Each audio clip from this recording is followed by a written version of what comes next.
Going on to Kinos Yud Aleph. So Kinos Yud Aleph, as much as we thought Churban Abayis was abstract and distant, and we don't really understand it. Going to Kinos Yud Aleph, Vayikoinin Yirmiyahu Yeshayahu. If you look in the notes of you in the art scroll, this Kinos is the most important and authentic lament we recite on Tisha B'Av. Hayatachin, you have a lament, you have a Kinos about a king, Melech Yeshayahu. How do we connect to that? How does that make us sad? Most important, seems very bold.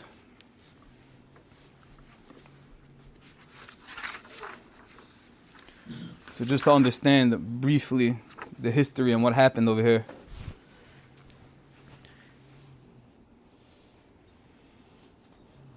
This Kinos, remember one of the greatest kings we ever had, which was Yeshayahu Melech. He wasn't Stam a king. He was the greatest king perhaps that ever lived. The pasuk in Malachim, Perek Chav Gimel, pasuk Chav Hey, is made on Yeshayahu Melech. This encapsulates his greatness. And like him, I don't have the Hebrew, and like him, there was no king before him who returned to Hashem with all his heart and all his soul and with all his resources in accordance with all the Torah teachings of Moshe. And after him, no one arose like him. So obviously you see he was tremendously chashuv, not just king, but a person. And he became a king at a very young age, and he completely changed Kal Yisrael. It was a time of tremendous nisyonis, especially of Avodah Zarah. And he was a tremendous kanai, like Pinchas. He went and he tore down the idols like Avam and Terach, and he destroyed the bamas of Avodah Zarah, the altars of idolatry. And most importantly, he repaired the Beis HaMikdash. There were repairs that needed to be done in the Beis HaMikdash. He found the law of Sefer Torah, and he repaired that. And ultimately, he inspired Gans Kal Yisrael to tshuva. But then what happened was, Paranichai wanted to pass through Eretz Yisrael, and the Navi Yirmiyahu, who's Vayikoinin Yirmiyahu, talking about Yeshayahu's mistake, Yirmiyahu told Yeshayahu not to stop him. Let Paranicho come through. And Yeshayahu thought otherwise. And what happened was that at Migdoi, the arrow struck and killed Yeshayahu. And that entire spiritual revival came to a close. And that was the introduction, the phase right before the Churban Abayis. And why we cry today, why it's sad, and why there's a whole Kinos, and why it's the most important Kinos, is because Yeshayahu showed us what true leadership is all about. True leadership is being fully committed to the Eibishter. Courage to fight. In his case, it was Avodah Zarah on a global, national level. Restoring the Beis HaMikdash, restoring the Shechina, bringing it back, fighting for the Emes, fighting for the Shechina Kedosha. And of course, he was able to inspire, able to ignite mass tshuva movement. He was Rav Noach Weinberg, he was Rabbi Sol Salanter, he was the entire tshuva movement. It all began with Yeshayahu Navi. But of course, we'd be remiss to try to gain Hisiris from a king that lived thousands of years ago if it wasn't directly relevant and connectable to us. What was the godless? So what are we lamenting? What are we being mekainin? What was Yirmiyahu's kina over Yeshayahu? Was that he realized that there was a Klal Yisrael that was so far, so distant, so removed. He realized that the Shekhinah had to be restored. He realized that Avodah Zarah permeated the entire culture, and he fought for that. And he realized, how did he do that? One person against the entire Klal Yisrael? He realized, as we spoke about before, pasuk in, I think it's one of the Nevi'im, Yeshayahu, or one of the Nevi'im, Amich Kulam Tzadikim, it's a pasuk. He realized that there's a pintel yid, he realized there's a fire that burns in every yid, and he was able to attach, he was able to latch on to that pnim, to that burning fire. He didn't create something new, but he lit up something that was already present, and he was able to inspire a tshuva movement like none other, and like the Pasuk Melachim says, there was no king like him that ever did such a thing, and that is the kin about Yeshayahu. But what does that have to do with us? So I'll tell you what I think. I think one of the most incredible stories I think I ever heard. Heard this from Rav Moshe Weinberger of Eish Kodesh. And the Maisa goes that when the Baba of the Rebbe, Rav Shlomo Halberstam, he arrived in the American shores after the war. He had a son with him, Naftolchik, and a few close Hasidim. And at the time, they settled in the Upper West Side. Friday night, Shabbos came. So the Rebbe told his son Naftolchik, Tolchik, get and gas, go on the street, and let's go, let's put together a minyan. So Naftolchik looked at the Rebbe, looked at his father and said, Tati, this isn't Bobov.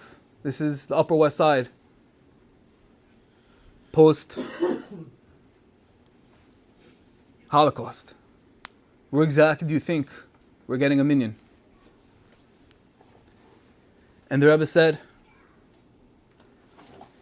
go. When the Rebbe says go, you go. And he went. And he was able to scramble, put together 7 others, 7 plus them 2, he had 9. He went back in, came to his father, he said, this is, and he said, go back out, and we're going to find the minyan. He went out, and he saw a guy smoking, but he had a hajjus upon him.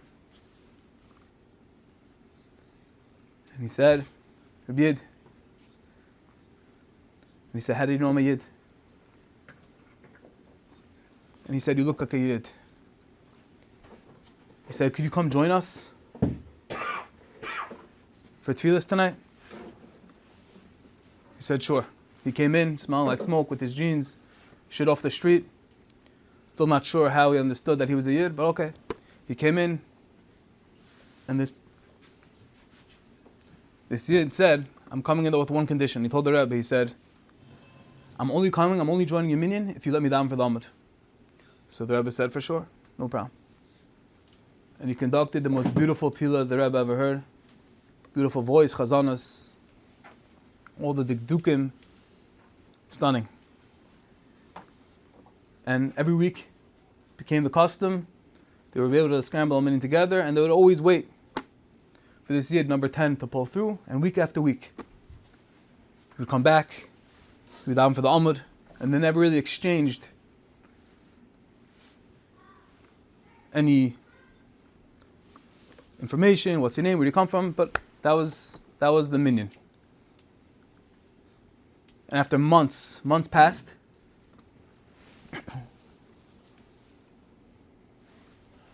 and Shkia came, 72 came, Tzeis came, and there's no minyan. The Yid didn't come. And the Rebbe looked at Rebbe Naftolchik. He said, we need a minyan, go out on the streets and go find our 10th man. And he looked around, nothing doing. No sign of their 10th man. And the Rebbe said, keep on looking, you're going to find them. Looking, and finally he sees from a distance. You know, in the army you're not allowed to smoke because the butt couldn't shine from miles and miles away. And his cigarette butt was lit up. And Avtolchik approached him in the smoke and everything. He said, what happened? And he said, I had enough. I'm not coming back. Can't do it anymore. He didn't want to push. He wanted to give him his space. He went back to the Rebbe and he said, Ta. He said, I looked around. Fortunately, I found him. I found the center. But he's not coming with us tonight. He had enough. And Reb Shlomo looked at his son and he said, go back. He tried again. The Rebbe was persistent. He tried to grab him back. And he said, I'm not coming. I'm broken. I'm shattered. I lost everything in the war. My wife, my kids, my parents, my babies were shot right in front of my face. I had enough. I'm not coming back. And Tolchik went back to the Rebbe and said, Rebbe, Tati, you don't understand. He's not coming back. Until the Rebbe went out and said, Unser Center. What's going to be? We need it for a minute. And he looked at the Rebbe and he said, Rebbe, you don't understand. I told your son, but I'm going to tell you. I had such a beautiful family. A wife and kids and parents. And they were all shot right in front of my face. The pain is too great. The anguish is too heavy. I give up. I am done. Please do not ask me anymore. Took a puff, took a hit of his cigarette, relieved some stress. And the Rebbe looked at him and he said, there's no way this is going to happen. You got it all wrong, the Rebbe said. He said, I'm done. I'm smoking. It's trauma. I can't do it. It's pain. Please, leave me alone. And the Rebbe looked at him and he said, in Yiddish, he said, you think it's you that's smoking on Shabbos? You think it's the pain that you carry with you that's making you smoke on Shabbos? And the trauma and the loss and the tragedy, it's all real. But right now, the reason why you're being mechal, the reason why you're smoking, it's not you. It's the German inside of you. It's the German, it's the Nazi inside of you that's trying to take you down. That's going to ensure that you give everything up. They're going to succumb to everything the Nazis tried to accomplish. And I'm going to give you a few moments to ponder and to reflect and to realize that this is not you. You, Yankala, you're not wearing jeans on Shabbos, you're not smoking, you're not zebrachin, you're chelek alakam imal, you're a neshama tahira, and Hashem wants you. And the Rebbe left him, went back to the shtibel, went back to the shul, and sure enough, a few minutes later, from the streets, smiling with all the smoke, he came back in tears. He came back to Baal Shabbos and he davened. And years later, they disconnected, they forgot about each other. Years later, on a Friday night, the Rebbe was davening, and in walked a Yid with a strimal, with a langa, vice bard.